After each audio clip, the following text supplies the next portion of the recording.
Hello, welcome to Gloomhaven. This is our cleanup session of our first quest where I'm not only going to explain some of the results, I'm actually going to explain additional things that I didn't get to explain through the beginning of the first quest because I wanted to save some things for a little bit later.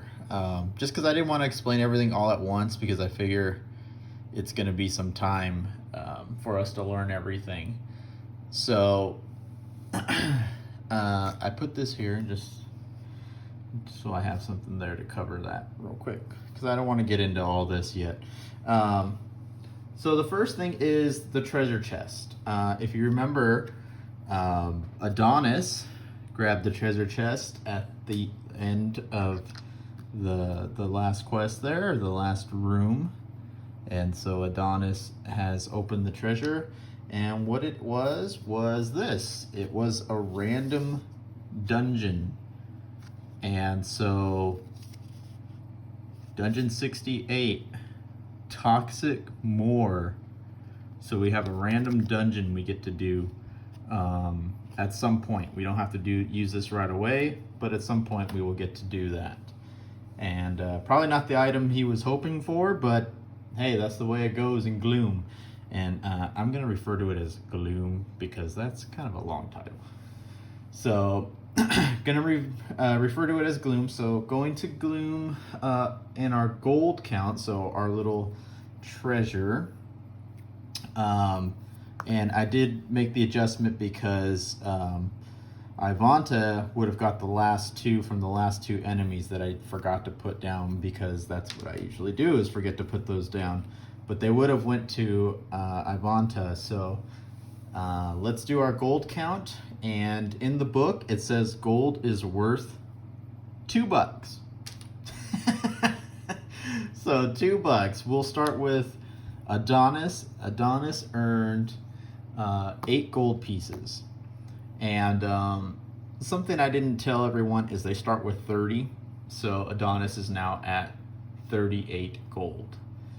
Next we have Ivanta.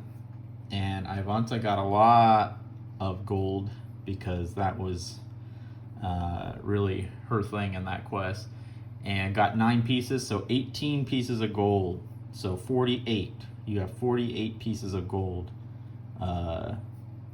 available to spend. And Rat Damon lastly got 6, so got 12, so has 42 pieces of gold to spend. And I'll kind of explain what gold can be used for. And what it can be used for is to purchase items.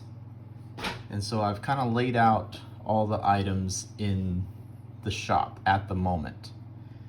And so these are the first items that we can buy. And this is what we spend our gold on. This is the cost. See that 30, the 20, the 10. That's how much it costs to buy an item. And remember, you use it once and it goes away, pretty much. Unless you get one that kind of repeats, like this one that you get to use twice. But these little symbols mean you use it once and it goes away and whatnot. Ooh, I didn't know my dagger had that. Way to go. So you can use gold to purchase items when we're in town. You can't do it when we're obviously in a mission, but when we're in town, you can purchase this. Adonis already has the goggles. Rat Damon already has the dagger, and our scoundrel Ivanta already has the leather armor. So here's the thing: you can only hold one of each item. You can never hold more than one. So you can only hold one. You can't trade it to another party member, and you can't trade gold either. So you can't trade items, you can't trade gold, you can only hold one. And say you have this item and you want to sell it back, you sell it back for half the price. So if you want to sell it, you sell it for 5 gold, or you get 5 gold back instead of a full 10. So that's kind of how items work. Items, you get 1 for your head, 1 for your body, 1 for your legs, 1 for one hand or 2 hand, And so two for each hand, one for each hand, or a two-handed item, and then a small item. So those are the areas you get to equip your items. So if you space it out, like if you get like a shield and a helmet and boots, you can actually have a lot of items on you when you enter battle. So the more money you get, the more items you're going to have, and the more prepared you're going to be for battle. And so you think, well, okay, sounds great. What can I use gold for? Well, gold can be used for this, obviously, but it can also be used to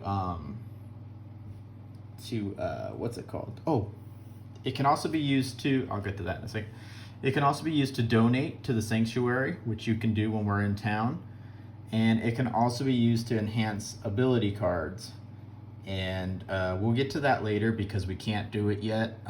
You have to unlock it in a quest to enhance ability cards. And since we can't even do it yet, I'm not going to explain it and add something else we need to learn. So here's the thing with our items, right? Like I said, you buy them in town. The cost is dependent on your rep. Right now our reputation is 0, so we get no modifier. The higher our reputation gets, the price that goes down, the cheaper it gets, cheaper by $5 or whatnot, the higher our reputation gets. Also, if our reputation drops, it gets more expensive. You know, add $5 to each item and whatnot. And your reputation increases or decreases based on the quest and the quest that you do. So that's how items work. I'll send a picture of this to the team so they know it. I was going to read each one, but I don't want to make this like a 30-minute episode, so I'm not going to do that. But that's how items work in Gloom. Let's get our little characters here. Okay, so we're in town, and let's talk experience. So Adonis earned 8 experience. Ivanta earned 7. Rant Damon earned 14 experience.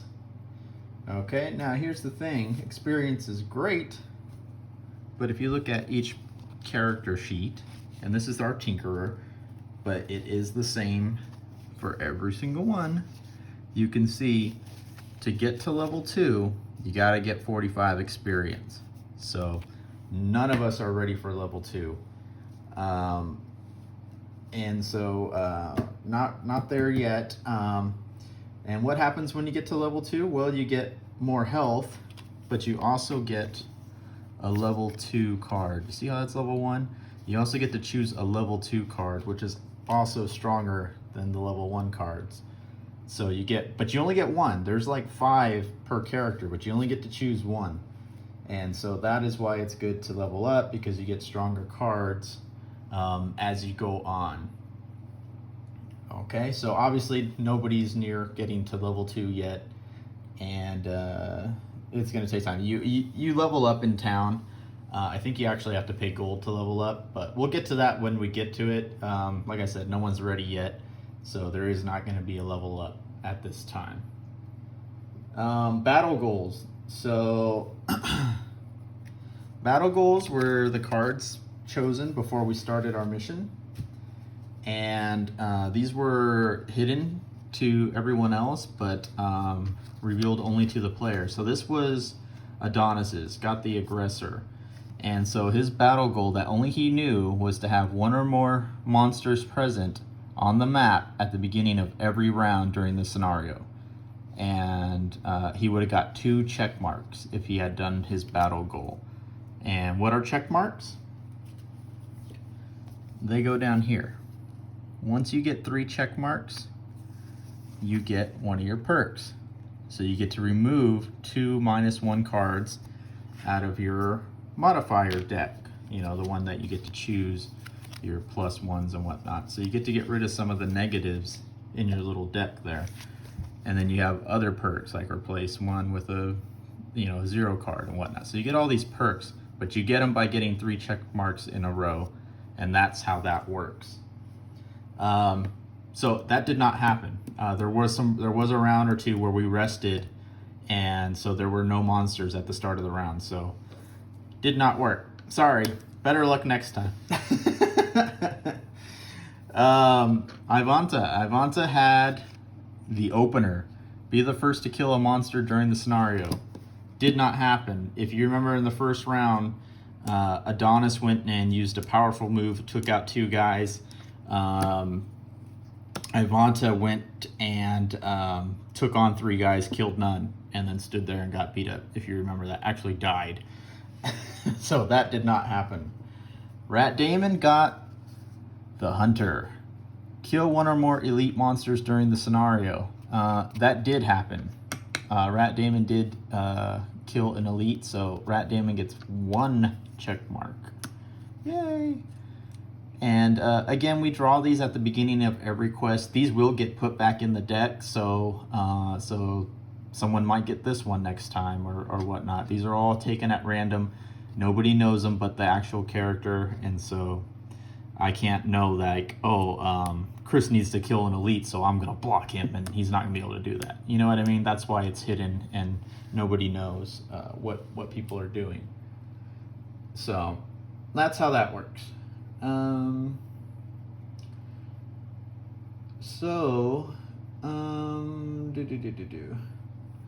So here's the thing. What I forgot to explain was when you get a victory. So we were victorious in our quest.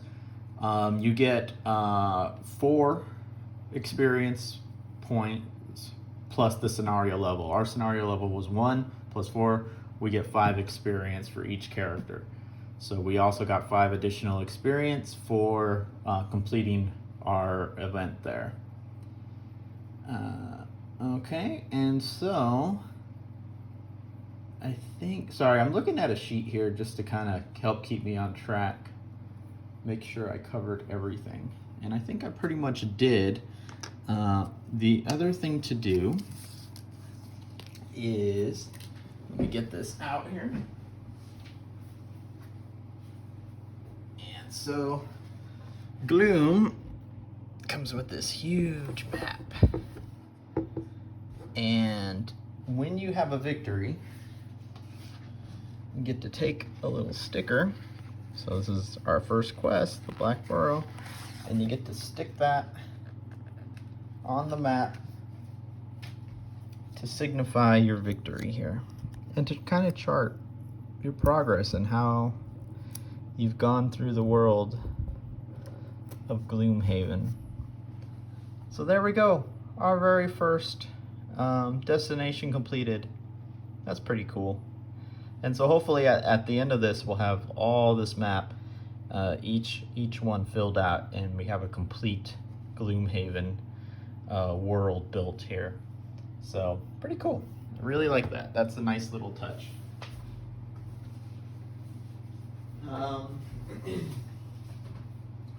Sorry, I had to put that map away. All right, so before we leave town, that's going to give us a chance to purchase items. So we'll go ahead and do that. Donate to the church, the sanctuary, if you want to do that. And come up with a party name. I don't think we finalized the party name. We got to do that. And then one other thing is in town, if you remember, we did a road one of these. Well, there are city ones that you must do whenever you go to town. So we're in town. Go to town. Anyway, so when you're in town, you got to do a city one. So guess what, guys? We are doing this one. So you decide to unwind at the Sleeping Lion, but just as you are starting to relax, a bear of a man crashes into your table, scattering your drinks across the floor. Towering over him is a massive Enox. Okay. What did you say about my horns? The Enoch shouts. The man stands up and brushes shards of glass from his tunic. I said the sight of them makes me want to vomit. The Enoch roars and charges headlong into the man, crashing through more tables in the progress. At this, the entire tavern erupts into violence. After all, when a man is deep into his drink, the last thing you want to do is knock that drink over. So we got a bar fight going on, guys. Everybody's beating each other up. What are we going to do? Option A, join the fray. These insults will not go unanswered. Or we can do option B, do your best to stop the fighting. This is a respectable establishment. Is it? I don't know. So we'll decide what we're going to do with this, as well as anyone purchasing items. And then we are on to quest number 2. And looking forward to getting that going. I'll have to set up the first room and the story, any kind of story thing that they want me to read at first. But that is our recap of quest 1 and everything, all the cleanup we had to do. So we'll get the results of this on the next episode and go from there.